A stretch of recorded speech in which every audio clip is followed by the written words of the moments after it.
Ahoj, víta ťa Pekár aj cukrárka pri novom videu.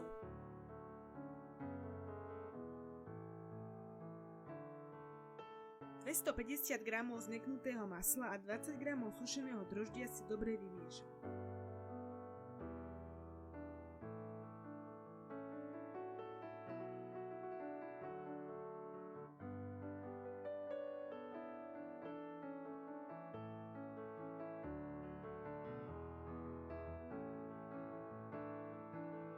Keď mám dobre vymiešané maslo s droždím, pridám 250 g hladkej múky, ktorú nechám trochu premiešať.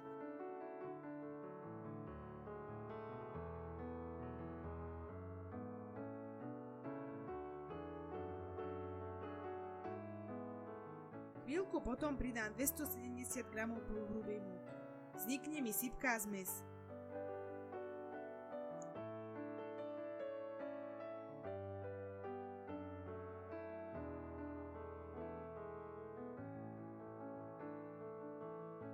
Zvlášť si metličkou zmiešam 250 ml 33% smotany, 3 žltky a strasenú kávovú lyžičku soli.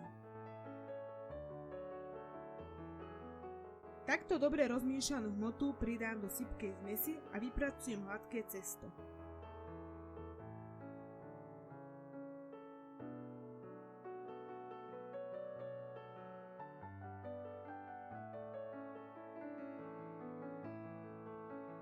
Cesto si vložím do mikroténového vrecka a nechám odležať v chladničke 1 až 2 dní.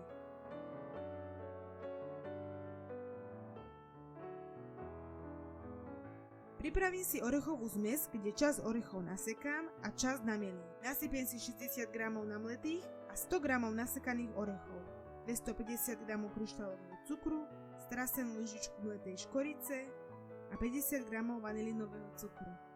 Dobre premiešam.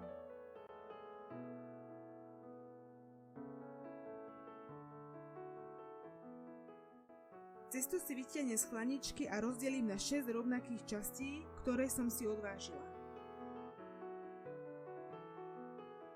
Každú časť samostatne spracujem, aby sa cesto ohrialo a lepšie sa s ním pracovalo.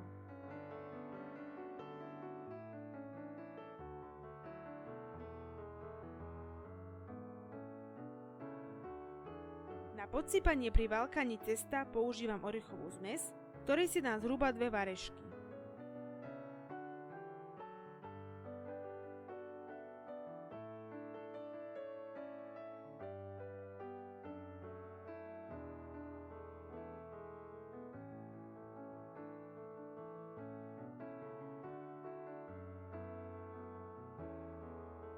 Snažím sa cesto rozvalkať do kruhu, kým nepohltí všetku orechovú zmes. Budem ho priebežne otáčať, aby bola z jednej aj z druhej strany.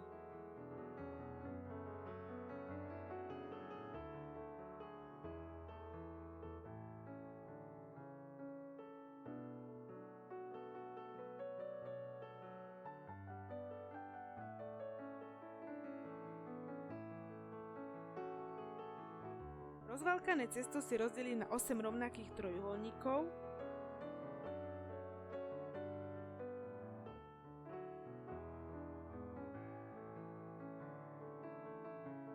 a od širšej strany k užšej zmotávam.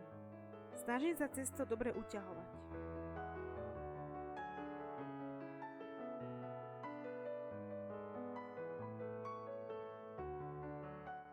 Časť rožkov si nechávam nenaplnených a do druhej časti pridávam trochu slivkového lekváru, ktorý príjemne obzvláštni chuť, ale nie je nevyhnutné ho tam dávať.